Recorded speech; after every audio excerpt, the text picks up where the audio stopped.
So think about something that you enjoy doing, or something that you used to enjoy doing, or even something that you like to watch.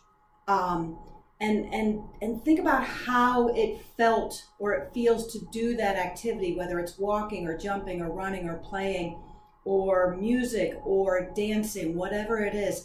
Think about how your body felt, and think about the sounds that are around you. Are you indoors or are you outdoors? Think of how the air feels. Think about the people that are with you and how those people make you feel, and how participating in that activity makes you feel. Right? You got that memory going? Got it going? Feels kind of good? Yeah?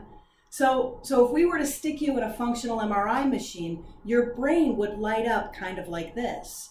And the thing about remembering things is that when you think about how something felt to do, that part of your brain lights up, that motor cortex part of your brain lights up. And when you think about how things made you feel emotionally, that emotional center of your brain lights up.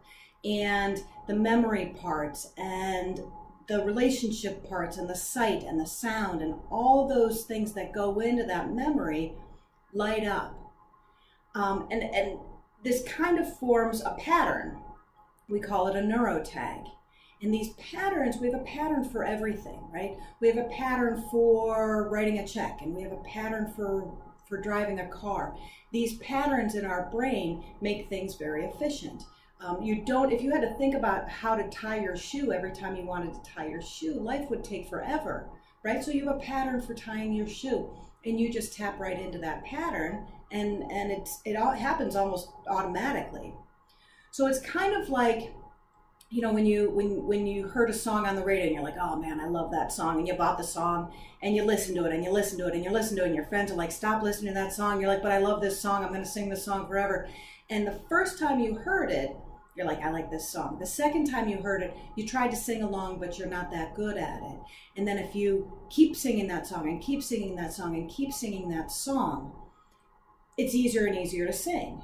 And then let's say you were in middle school when that happened, and now it's 30 years later, and you hear the song on the radio, you're like, oh man, I used to sing the heck out of that song. And you can kind of remember it, but not so much, because you haven't been running that pattern. So the more we run these patterns, the stronger they get. And that's just basic neurology.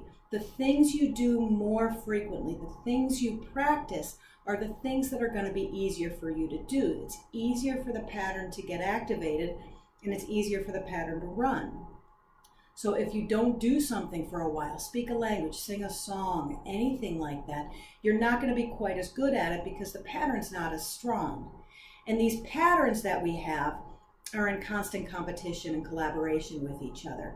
So that the patterns that run more frequently are stronger and can actually dampen out other patterns. Now you've got good patterns and you've got bad patterns. And some of the bad patterns are things like worrying, things like some of the catastrophic thoughts, or ruminating, or wondering if you're going to have enough money to pay your bills. Those kinds of patterns, the more you run them, the easier they get to run, and they dump those kind of stress chemicals into your body.